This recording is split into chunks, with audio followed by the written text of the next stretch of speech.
Hello everyone, good morning. इस video में UP PCS prelims और आरओ एरो प्रीलिम्स के बारे में बात करने वाला हूं। जैसा कि आपको मालूम ही है कि यूपी पीसीएस 7 और 8 दिसंबर को होने जा रहा है, आरओ एरो 22 और 23 दिसंबर को होने जा रहा है। तो यूपी पीसीएस के लिए 25 के आसपास दिन बचे हुए हैं, आरओ के लिए 40 के आसपास दिन बचे हुए हैं। अगर आप एक दो दिन को ऊपर नीचे देख लेते हैं तो अब इसमें मेन चीज़ ये है कि जो बचे हुए दिन हैं इसमें यूपी पीसीएस और आरओ एरो को कैसे टारगेट किया जाए। कुछ कैंडिडेट्स ऐसे हैं जिन्होंने सिर्फ यूपी पीसीएस पर फोकस किया है, सिर्फ यूपी पीसीएस डाला है। कुछ लोग ऐसे हैं जिन्होंने सिर्फ और सिर्फ आरओ एरो पर फोकस किया है, यूपी पीसीएस का फॉर्म डाल दिया है बट उस पर इतना उनका फोकस नहीं है। तो दोनों को अपने हिसाब से देख लेना है कि आप किस एग्जाम को बेसिकली टारगेट कर रहे हैं। अगर आपने दोनों एग्जाम दे रखे हैं, फॉर्म आपने अगर डाल रखा है तो कहीं ना कहीं आप दोनों एग्जाम को देख रहे हैं और फिर आपको उसमें एक साथ पढ़ना पड़ेगा। उसमें कुछ ऐसा नहीं होगा कि आप एक एग्जाम 25 दिन बाद देंगे और दूसरा एग्जाम 40 दिन के बाद देंगे। अब जिसका सिर्फ आरओ है वो ऑब्वियसली 40 दिन के हिसाब से चीजें करेगा, जिसके पास दोनों एग्जाम है वो दोनों हिसाब से करेगा। करना क्या है, मेन चीज ये है, देखिए अब जो यहाँ पर आपके पास दिन बचे हुए हैं, जैसे अगर मान लीजिए कि आपका यूपी पीसीएस है तो यूपी पीसीएस में जो 25 के आसपास दिन बचे हैं इसमें अब आपके पास बहुत कुछ नया करने का स्कोप नहीं है। जो चीज आप पिछले महीने से पढ़ते चले जा रहे हो, पिछले महीनों में आपने 6 महीने से पढ़ी है, आपने 1 साल से पढ़ी है, अगर आप 2-2.5 साल से तैयारी कर रहे हो तो 2-2.5 साल से उस पर आपको भरोसा रखना है। ऐसा बिल्कुल भी नहीं करना है। अभी जैसे देखिए बहुत ही क्योस का समय चल रहा है, बहुत डिस्टर्बेंस चल रहा है। आयोग ने किस तरीके से नोटिस निकाली है, क्या चल रहा है आपको मालूम है। सुप्रीम कोर्ट का निर्णय भी आ चुका है, तो इसके बाद में आप सुप्रीम कोर्ट की अवहेलना, उसके जो निर्णय की अवहेलना है वो आयोग कैसे करेगा, कैसे कर पाएगा, वो एक देखने वाली बात होगी। वो आपको समय के साथ पता ही लग जाएगा। चीजें किस तरह से हैं वो आप लगातार पेपर में देख पा रहे हैं। आज भी न्यूज़पेपर में चीजें आई हैं तो उसमें साफ साफ लिखा हुआ है कि टल सकती है परीक्षा एंड ऑल। अब इन सबके बीच में चूंकि आपको डेट आपके सामने मिल गई है, एक क्लैरिटी है कि आयोग ने फिलहाल नोटिस निकाल करके बता दिया कि भैया हम एग्जाम इस डेट में लेने वाले हैं, तो पढ़ना तो आपको पड़ेगा, इसमें कोई डाउट नहीं है। तो अगर यहां से आप कोई ऐसे सोर्स को फॉलो करेंगे या कुछ ऐसी चीजों पर अपना ध्यान भटका लेंगे जिनसे आपको लग रहा है कि अभी हाल में ये 25 दिन कर लें और इससे निकल जाएगा, तो किसी भी एक किताब से, किसी भी एक सोर्स से यूपी पीसीएस का प्रीलिम्स या आरओ का प्रीलिम्स निकलता है, इस बात को ध्यान रखना, ठीक है। अगर ऐसा होता तो हर कोई वो एक किताब पढ़ लेता और हर कोई यूपी पीसीएस का प्रीलिम्स या आरओ का प्रीलिम्स निकाल लेता। हाँ, आपको हेल्प मिल सकती है। ये हो सकता है कि 5-6 क्वेश्चन फंस जाए, जैसे मान लो आपने लूसेंट पढ़ ली तो सिर्फ लूसेंट पढ़ने से नहीं निकलेगा। हो सकता है कि उसमें से डायरेक्ट 10-15 क्वेश्चन आ जाए, तो 150 में से 10-15 क्वेश्चन भी अगर किसी सोर्स से आ जा रहे हैं तो अपने आप में एक अच्छा नंबर है कि आपने भाई उसको पढ़ रखा है। सीधे सीधे आपके 10 से 15 क्वेश्चन, 20 क्वेश्चन डायरेक्ट सही हो गए। लेकिन अब आप सोचो कि लूसेंट से 150 क्वेश्चन अगर यूपी पीसीएस में आ रहे हैं तो लूसेंट से 70-80 क्वेश्चन आ जाएंगे, ऐसा नहीं होगा। या सिर्फ घटना चक्र से आप सोच लो कि 150 क्वेश्चन अगर यूपी पीसीएस के आ रहे हैं तो हम उसी में से 100 क्वेश्चन सही कर लेंगे। ये मतलब एक सपने देखने वाली बात है, एक डे ड्रीम करने वाली बात है। जो चीजें आपने पिछले महीनों में पढ़ रखी है, जैसे अगर मान लीजिए कि आपने घटना चक्र को पढ़ा था तो आप उसको रिवाइज करिए इन 25 दिनों में। अगर आपने लूसेंट पढ़ रखा था लूसेंट को रिवाइज करिए। जो भी स्टैंडर्ड सोर्सेज को आपने फॉलो किया था, मान लीजिए आपने दृष्टि आईएएस की जो क्विक सीरीज है उसको किया था फॉलो, तो आप उसी को करिए। कहने का मतलब सिर्फ और सिर्फ इतना है कि बार बार अपनी चीजों को बदलना नहीं है। तो उससे क्या है कि आप चीजों को रिवाइज बेटर कर पाओगे। आज आपने एक सोर्स पढ़ा, कल आपने कोई और चीज देखी, वो देख ली, फिर आपने टेलीग्राम पर कुछ देखा, फिर आपने यूट्यूब पर कुछ देखा, फिर आपने कोई ऐप पर कुछ देख लिया। उससे क्या होगा, कभी आप एक चीज को रिवाइज नहीं कर पाओगे मल्टीपल टाइम। और जब आप एक चीज पर स्टिक करते हो तो आप क्या है उसी को 3-4 बार 5 बार रिवाइज कर पाते हो। और एग्जाम के आते एग्जाम के जब आने वाला होता है उसके लास्ट वीक मतलब एक हफ्ते पहले तक वही चीजें आपके दिमाग में घूमना शुरू हो जाती है, क्योंकि आपने उसको बार बार पढ़ रखा है। तो इसलिए ये गलती आपको बिल्कुल भी नहीं करनी है। दूसरी जो इंपॉर्टेंट चीज है वो ये है कि करंट अफेयर्स यूपी पीसीएस में गेम चेंजर का काम करता है, ठीक है। 45 क्वेश्चन के आसपास आते हैं, 40 से 45 के बीच में आते हैं। अगर आप यूपी का करंट अफेयर्स मिला देते हो और इकोनॉमी का करंट अफेयर्स को अगर आप मिला देते हो, करंट अफेयर्स को डेली पढ़ो, आधा घंटा, 45 मिनट, 1 घंटा, कितना भी पढ़ो लेकिन डेली पढ़ो। जो सोर्स अभी तक फॉलो करते आ रहे थे उसको फॉलो करना। ये मत सोचना किसी ने मान लो 2000 क्वेश्चन का एमसीक्यू का बना दिया, हम उसको देख लें। पढ़ रहे थे आप, पता लगा क्रॉनिकल, फिर आपने देख लिया कि मार्केट में कोई एक मैगजीन आई है उसमें 4000 क्वेश्चन दिए, फिर आपने देखा अरे किसी ने निकाला है उसमें 6000 क्वेश्चन दिए। अब उसमें वो बता रहे हैं कि 6000 क्वेश्चन के थ्रू हम पूरा 1 साल का करंट आपको करा देंगे, इसी में से सारे क्वेश्चन आ जाएंगे। भाई क्वेश्चन तो आ जाएंगे लेकिन आप कर पाओगे कि नहीं, पहले ये तो देखो। चीजें उसमें होंगी लेकिन जो 25 दिन बचे हैं उसमें आप कर क्या पाओगे ये आपको देखना है, आपके हिसाब से, किसी दूसरे के कहने से नहीं। हो सकता है वो इंसान 4 साल से तैयारी कर रहा हो, उसका स्टडी पूरा तैयार हो, वो 25 दिन सिर्फ बैठ के करंट अफेयर्स पढ़े तो वो 25 दिन में जितनी भी चीजें होंगी वो पढ़ लेगा। बट आपको स्टैटिक भी पढ़ना है, आपको पीवाईक्यू भी पढ़ना है, आप घटना चक्र को भी रिवाइज करोगे। आपकी जो टेस्ट आपने पेपर दे रखे हैं उसकी भी गलतियां देखोगे कि भाई मैंने कितने टेस्ट दिए थे, मेरे कितने नंबर बन रहे थे, मेरी कितनी उसमें गलतियां हो रही थी, कहाँ मेरी कुछ चीजें अभी और पढ़ना बाकी है। आपकी और उसकी जर्नी सेम नहीं है, अलग अलग है। तो आपको अपने हिसाब से देखना है कि आपकी स्ट्रेंथ और वीकनेस क्या है, उसके हिसाब से कैसे आगे चल सकते हो। लेकिन करंट अफेयर्स को पढ़ना डेली। तो पहली जो चीज आपको बताइए कि आपको अपने सोर्सेज नहीं बदलने हैं, दूसरी चीज कि आपको करंट अफेयर्स पर ध्यान देना है। तीसरी जो मोस्ट इंपॉर्टेंट चीज है वो ये है कि इस समय जो इतना डिस्टर्बेंस है उसके बीच में एग्जाम का जो फ्रेम ऑफ माइंड है उसको लाना बहुत जरूरी है। जो एक शिफ्ट होता है ना, जो एक ओरिएंटेशन होता है प्रीलिम्स के रिगार्डिंग, कि आपका एमसीक्यू टाइप क्वेश्चन आ रहे हैं, 4 ऑप्शन होंगे, उसमें आपको ऑप्शन फिल्टर करना है, कोई आंसर आपके सामने होगा, you have to identify that कि भाई इसमें कौन सा आंसर सही है। तो ये जो चीज है ना, ये आपका दिमाग जब तक आप प्रैक्टिस नहीं करोगे उससे नहीं आएगा।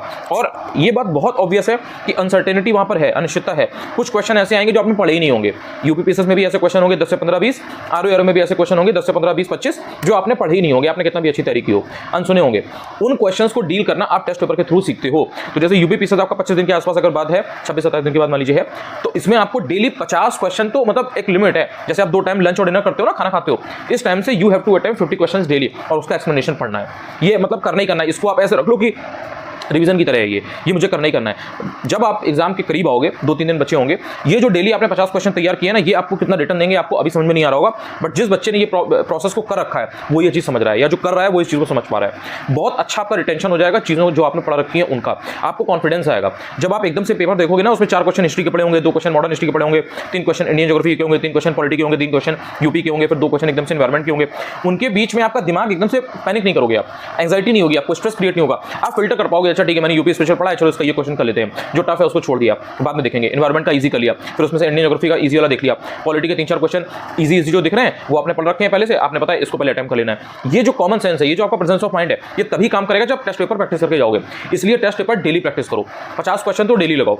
जो व्यक्ति फुल लगा सकता है वो फुल लगाए, जिसकी अगर तैयारी काफी अच्छी है, आपने चीजों को पहले से पढ़ रखा है, आप डेली एक लगाइए और टेस्ट पेपर जल्दी अटेम्प्ट करो। ऐसा नहीं है कि 2 ही घंटे में अटेम्प्ट कर रहे हैं, क्योंकि यहाँ पर आपको ऐसा तो है नहीं कि कोई टीचर आ रहा है, इन्विजिलेटर आ रहा है, आपसे असाइनमेंट करा रहा है, ये कर रहा है, OMR आपको भरनी है, उसमें रोल नंबर वगैरह ये सभी मत भरो, इतना तो कर ही लोगे, इतना तो भरोसा रखो, इतने बच्चे भी नहीं हो आप।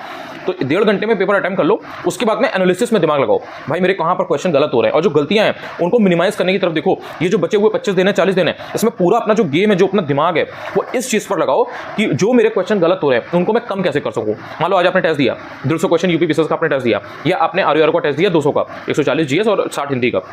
हिंदी को एक पल के लिए साइड कर दो। जो जीएस 140 क्वेश्चन है ROR के, उसमें ये देखो कि मेरे क्वेश्चन कितने गलत हुए। मान लो कि आपके 100 सही हो रहे हैं, 40 गलत हो रहे हैं, अब उसमें ये देखो कि जो ये 40 गलत हो रहे हैं, इसमें मैं कैसे 5 क्वेश्चन और कम गलत कर सकता था या कर सकती थी। फिर उसमें देखो 5, जब मान लो 5 होने लगे आपके, 35 ही गलत हुए नेक्स्ट टेस्ट में, तो ये देखो 35 से 30 पर कैसे लाया जाए, फिर ये देखो 30 से 25 पर कैसे लाया जाए। ये प्रोसेस जो करोगे ना, इसी में आप एक अलग इंसान बन जाओगे अपनी ROR यूपीपीसीएस की तैयारी में। और ये काम आपको जल्दी जल्दी करना है और डेली करना है। देखो पढ़ हर कोई रहा है, लेकिन आपको जल्दी जल्दी सीखना है। जो चीजें आप पढ़ रहे हो, आपको ये अपना दिमाग पर ऐसा जोर डालना है कि जो चीजें आप पढ़ रहे हो उसको आप कम समय में ज्यादा अच्छे से याद कर सको। और सब नहीं पढ़ना है, भगवान के लिए, खुदा के लिए प्लीज इस चीज का ध्यान रखना कि सब नहीं पढ़ना है। अगर सब पढ़ोगे तो सब आपको रिवाइज करना पड़ेगा, वरना फिर वो सब एकदम कंफ्यूजन में ला देगा आपको। अगर आपने एक साथ सारे बैटल पढ़ लिए और सबके ईयर पढ़ लिए, जैसा कि जगह जगह दिया होता है, क्या होता क्या है, सारे ईयर एक जगह दिए होते हैं। अब आपने एग्जाम के एक दिन पहले सारे बैटल एक जगह उठा के पढ़ लिए कि ये यहाँ पर हुआ था, ये यहाँ पर हुआ था, ये यहाँ पर खानवा का यहाँ पर हुआ था, ये वाला यहाँ हुआ था, ऐसे करके आपने सारे पढ़े आप सारे भूल गए। जो इंपॉर्टेंट है उसे उस जगह पर पढ़ लो। जैसे ट्रीटी होती है, ठीक है, संधि है, अब संधि अलग अलग से 1-1, 2-2, 3-3 जो इंपॉर्टेंट है, जैसे इलाहाबाद की संधि इंपॉर्टेंट है, देख लिया, बस इनकी संधि है, देख लिया। जो इंपॉर्टेंट है उनको अलग से देख लो, उनको पढ़ते जाओ। और इसका सबसे अच्छा तरीका वही टेस्ट सीरीज है। टेस्ट सीरीज करते जाओगे, जो क्वेश्चन आपके आते रहेंगे, जो पॉलिटिकल ऑर्गेनाइजेशन है जो बनी है, जैसे आर्टिकल है कुछ तो वो आते रहेंगे, उनको आप ऐसे करके देखते चले जाओगे, पढ़ते चले जाओगे, वो आपके सबकॉन्शियसली तैयार होते रहेंगे। और अगर आपने ये किया कि आप एग्जाम के एक दिन पहले पूरा सिलेबस लेकर के बैठ गए कि लाओ आज हम पूरी पॉलिटी रिवाइज करेंगे, आप गए, आपका काम हो गया। फिर वो सारी चीजें आपको इतना फंसा देंगी, आपको लगेगा ये भी याद नहीं आ रहा है, ये भी याद नहीं आ रहा है। अब बहुत ज्यादा, अब जब कम समय रह जाता है ना, तो एक्टिव रिकॉल नहीं किया जाता है। मतलब ये चीज होती है ना कि ऐसे खाली बैठे हुए हैं, रिकॉल कर रहे हैं कि मैंने क्या पढ़ा था, इसमें क्या है, वो एग्जाम के काफी पहले सही रहता है, 2-3 महीने रह गए तब सही रहता है। उससे आप काफी चीजों को रिकॉल कर पाते हो, जो चीज रिकॉल नहीं हुई वो आपने याद कर ली। अब आपने सपोज ये चीज करनी शुरू की, आप बैठे और आपने याद करना शुरू किया, अब पता लगा आपने 10 चीजें रिकॉल करने की कोशिश की, उसमें से 8 चीजें आपको याद ही नहीं आ रही है, आपका कॉन्फिडेंस डाउन हो जाएगा और उसके बाद आप चीजें कर ही नहीं पाओगे। तो इसलिए ध्यान रखना है, जिस भी इंसान ने घटना चक्र वगैरह ल्यूसेंट वगैरह को कर रखा है, उसको इतना अच्छे से रिवाइज कर लो अभी से कि एग्जाम के 1 हफ्ते पहले आपको वो ना छूनी पड़े। सिर्फ जो ऐसी चीजें हैं जो फैक्चुअल डेटा है, जैसे सेंसस का डेटा है, या और भी अगर कोई इकोनॉमी का डेटा है, करंट अफेयर्स का डेटा है, तो उसमें जो चीजें मेन इंपॉर्टेंट है ना, जो रिपोर्ट वगैरह आती है, जो करंट अफेयर्स का फैक्चुअल डेटा होता है, वो तैयार करने का समय होता है लास्ट वीक में, क्योंकि वो फैक्ट्स हैं, आपने उसको तैयार किया, आपने मतलब उसको पढ़ा, रिसेंसी इफेक्ट काम करता है। तो जो हाल में अपनी चीजें पढ़ रखी होंगी वो आपके दिमाग में 2-4 दिन हफ्ता भर घूमती हैं। अगर आपने ढंग से उसको पढ़ा है तो वो एग्जाम में जाकर के आप निकालोगे, वो क्वेश्चन आएगा, आप उसका आंसर लगा लियोगे। अभी से आपने बहुत ज्यादा अगर फैक्ट लिया तो फिर आपको एग्जाम के पहले रिवाइज तो करना ही पड़ेगा, और जो स्टैटिक का पोर्शन है वो आपको रह जाएगा। तो इस चीज का आपको ध्यान रखना है। थोड़ा चीजें मैं आपको ROR में जो हिंदी है और जो सीसेट का पेपर है यूपीपीसीएस में, उसके बारे में बता देता हूँ। जो सीसेट का पेपर है उसको हल्के में मत लेना, उसको अभी बीच में कोई एक दिन अपने हिसाब से फिक्स कर लो, जैसे परसों का दिन है संडे है, या बीच में कोई एक दिन फिक्स कर लेना। उसमें आप क्या करो, उस पूरे दिन में 4-5 घंटे 6 घंटे यूपीपीसीएस को ढंग से, यूपीपीसीएस का जो सीसेट का सेक्शन है उसको ढंग से पढ़ो। उसमें जो इंग्लिश का सेक्शन है, हिंदी का सेक्शन है और जो आपके रीजनिंग का सेक्शन है, इसमें शॉर्ट चीजें होती है कि मतलब उनसे क्वेश्चन आते ही आते हैं। सीसेट में जैसे आप देखोगे रीजनिंग है, तो रीजनिंग में डायरेक्शन डिस्टेंस हो गया, या फिर आपके जो काउंट द ट्रायंगल वाले क्वेश्चन हो गए, या फिर आपके जो ब्लड रिलेशन वाले क्वेश्चन आ गए, ऑर्डर रैंकिंग वाले क्वेश्चन हो गए, इनसे आता ही आता है, नंबर 3 से आता ही आता है। इनको सबको अगर 20-20, 30-30, 40-40 क्वेश्चन भी लगा लोगे ना, तो वो पैटर्न आपके दिमाग में एक बार आ जाएगा, मतलब आप उस बेसिकली उस पैटर्न को रिवाइज कर लोगे। तो उससे क्या, जब एग्जाम में क्वेश्चन आएगा तो थोड़ा बहुत आपको हो सकता है टाइम लग जाए, 1 मिनट की जगह 1.5 मिनट में कर पाओ, लेकिन वो क्वेश्चन कर लोगे। अगर आपने बिल्कुल प्रैक्टिस नहीं की, उसका जो फॉर्मुला है, उसका जो तरीका है, उसका जो पैटर्न है, जो उसमें लगता है, जो कोडिंग डिकोडिंग वगैरह के जो 4-5-6 बेसिक पैटर्न होते हैं, जैसा यूपीपीएससी पूछता है, वो अगर आपने बिल्कुल नहीं देखा होगा तो एग्जाम में फिर आपका दिमाग काम ही नहीं करेगा, आपको समझ ही नहीं आएगा यार इसमें क्या लग रहा है। और 3-4 मिनट अगर आपने लगा दिए तो फिर कहीं ना कहीं आपने दूसरे क्वेश्चन का टाइम भी उसी में लगा दिया। तो इसलिए ये चीज नहीं करनी है। रीजनिंग के जो मेन टॉपिक है उनको देख लेना। हिंदी में आरो एरो अगर आपने एग्जाम फिल कर रखा है तो आपने 6 टॉपिक तो ऑलरेडी पढ़ रखे हैं। विलोम हो गया, वाक्यांश हो गया, आपका जो ये मेन विशेषण विशेष हो गया, तत्सम तद्भव हो गया, पर्यायवाची हो गया, वाक्यांश के लिए एक शब्द हो गया, ये तो आपने कर ही रखा है। इनके अलावा जो टॉपिक है जैसे संधि हो गया, उपसर्ग प्रत्यय हो गया, समास हो गया, ये सब आपसे यूपीपीएससी में सीसेट पे पूछा जाता है। इनको पढ़ लो, इससे शॉर्ट क्वेश्चन आते हैं। अगर आपने समास पढ़ लिया, समास का क्वेश्चन आएगा ही आएगा, संधि पढ़ लिया, संधि के क्वेश्चन आएंगे ही आएंगे, उपसर्ग प्रत्यय पढ़ लिया, 2 क्वेश्चन आएंगे ही आएंगे, थोड़ा जो लैंग्वेज वाले क्वेश्चन होते हैं ना वो आएंगे ही आएंगे। ये आपने कर लिया, हिंदी के आपके जो 20 से 25 क्वेश्चन के आसपास आ रहे हैं ना, आराम से निकल जाएंगे। 5 नंबर का पैसेज आता है वो कर ही लोगे, इंग्लिश में 5 नंबर का पैसेज आएगा वो कर ही लोगे। थोड़ा बहुत जो सिनोनिम एंटोनिम और जो फ्रेज एंड फ्रेजल वर्ब्स वगैरह होती है ना, इडियम फ्रेज वगैरह होते हैं, वो देख लेना, क्योंकि कई बार इडियम फ्रेज में इंसान फंस जाता है। और बहुत जो इंपॉर्टेंट वाले होते हैं ना, जो मेन होते हैं, वही देखना। एकदम ऐसा नहीं, मतलब जिनसे आपको जो वर्ड है, जो इडियम दिया है, जो फ्रेज दिया है, उससे आप जो ऑप्शन आ रहे हैं उनमें आपको एकदम से आंसर पता ना चल पा रहा हो, इस तरीके का अगर कोई कंफ्यूजन वाला दिया गया ना, वही जनरली पूछा जाता है। जिसमें एकदम नाम से पता चल जा रहा है कि इसका ये हो सकता है, वो जनरली नहीं पूछा जाता है। और जिनमें कंफ्यूजन होने के चांसेस ज्यादा होते हैं ना, वो पूछता है। तो जब पढ़ रहे हो ना, तो उस टाइम आपको थोड़ा कॉन्शियस होकर के पढ़ना है कि यार ये थोड़ा सा ट्रिकी है, इसमें एग्जामिनर फंसा सकता है हमको, तो वो ही पढ़ना। अब आपने एकदम से लेकर के आप बैठ गए कोई भी अपनी बुक, उसमें 300 इडियम फ्रेज दिए, 300 ना तो पढ़ पाओगे, ना ही उसको पढ़ना इतना फ्रूटफुल है। 25, 30, 50 देख लो, उसमें फिल्टर करके मेन जो लगे उनको पढ़ लो। इस तरह से करोगे इंग्लिश का निकल जाएगा, रीजनिंग का बता दिया। कम्युनिकेशन वाला जो पार्ट होता है ना, इंटरपर्सनल कम्युनिकेशन, कुछ करने की जरूरत नहीं है, कोई इधर उधर भटकने की, वीडियो में टाइम वेस्ट करने की भी कोई खास बहुत जरूरत नहीं है। आपके पास पीवाईक्यू है, पीवाईक्यू में 2016 से लेकर के 2023 तक के जो पेपर हुए हैं, सिर्फ उनको रिवाइज कर लो। देखो आयोग भी आपसे एक्सपेक्ट करता है कि भाई ये जो पेपर है इसमें कुछ ऐसा तो है नहीं कि अलग से इसके लिए कोई किताबें बहुत पढ़ी जाएंगी। अगर कोई ऐसी किताब पढ़नी होती, कोई वीडियो देखना होता, तो भाई वो नोटिफिकेशन में बता देते कि भाई ये किताब पढ़ के आओ, मुझसे पूछेंगे। आप कहीं से भी तैयार करो, आधे क्वेश्चन तो उसमें बेसिक होते हैं, बेसिक लॉजिकल रीजनिंग के, बेसिक प्रेजेंस ऑफ माइंड के। ध्यान से क्वेश्चन पढ़ोगे, जो क्वेश्चन में चीज पूछी है उसको अगर अपने क्वेश्चन को समझ गए तो आप आंसर अपने हिसाब से लगा ले जाओगे। पहली चीज ये है। फिर भी जो 6-7 साल का डेटा है, जैसे 2016 से लेकर के 2023 तक का जो डेटा है पीवाईक्यू का, उसको अगर आपने रिवाइज कर लिया, अगर आपने उसको पढ़ लिया, तो कहीं ना कहीं आपका मोर देन एवरेज क्वेश्चन निकल जाते हैं। देखो 100% ना तो निकलेंगे ना ही निकालने हैं। अगर मान लो 25 क्वेश्चन इंटरपर्सनल के आ रहे हैं और 25 में से आपने 18 बना लिए, तो भाई सही है ना। हिंदी और इंग्लिश भी तो कर रहे हो ना। जो मैथ के, अगर आप मैथ वाले हो तो आप मैथ के भी 2-4 क्वेश्चन करोगे, वरना रीजनिंग तो आप कर ही रहे हो। तो ये चीज है। बाकी जिसकी मैथ्स अच्छी है, जो क्वांट वाला जो पार्ट होता है, क्वांटिटेटिव एप्टीट्यूड वाला पार्ट, अगर मैथ्स आपकी अच्छी है तो आपको दिक्कत नहीं होगी। आप 2-4 क्वेश्चन अगर हिंदी में कम भी करोगे या इंग्लिश में कम भी करोगे, तो आप मैथ के थ्रू कवर कर ले जाओगे। रीजनिंग ऑलमोस्ट हर कोई कर लेता है। तो ये आपका सीसेट का सेशन हो गया। हिंदी में मैंने आपको बताया था, जिस तरह से आप सीसेट को बीच बीच में कायदे से करोगे, उसी तरीके से, क्योंकि आरओ में 40 के आसपास दिन बचे हुए हैं, 42 दिन के आसपास बचे हुए हैं, तो हिंदी में भी आपको हफ्ते में 2 दिन बहुत ही रेगुलरली पढ़ना है हिंदी को। जैसे आप 2 दिन आपने जो वीक के फिक्स कर रखे, उसमें 4 से 5 घंटे पढ़ना हिंदी, और उसमें 2-2, 3-3 टॉपिक एक साथ पढ़ लेना। जैसे मान लो आपने विलोम पढ़ लिया, वाक्यांश पढ़ लिया, और आपने तत्सम तद्भव पढ़ लिया, 1-1 घंटे तीनों को पढ़ लो, या 1.5-1.5 घंटे तीनों को पढ़ लो। ये 3 आपके जो टॉपिक है वो सॉलिड हो जाएंगे। दूसरे जब 2 हफ्ते में जो दूसरा दिन आप हिंदी को दोगे, उसमें फिर जो बचे हुए 3 टॉपिक है उनको पढ़ लेना। वाक्य वर्तनी कर लिया, पर्यायवाची कर लिया, और जो एक आपका मेन जो कोई भी बच रहा है उसको आपने कर लिया।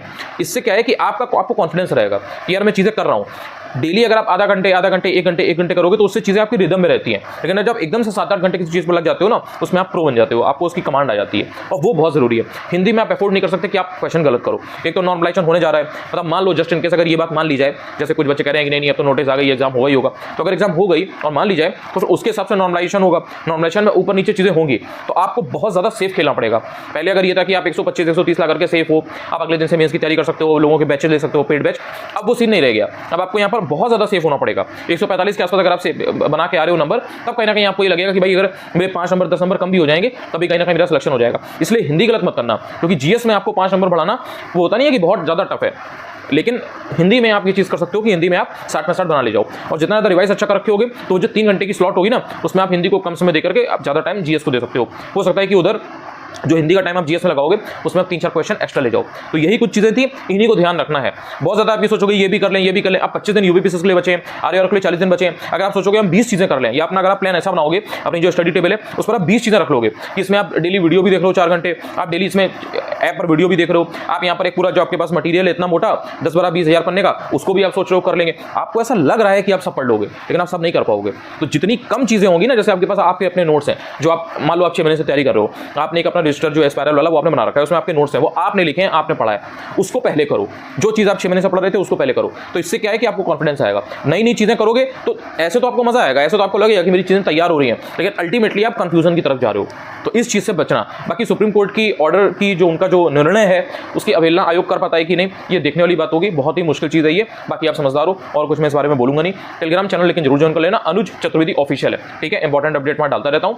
बाकी यूट्यूब पर अगर पहली बार मेरा ये वीडियो देखा है आपने, आप नए हैं, पहली बार आप तक पहुंचा है मेरा वीडियो, आप चाहें तो चैनल को सब्सक्राइब भी कर सकते हैं। बाकी वीडियो देखेंगे, आपको फायदा मिलेगा, ठीक है। Thank you so much.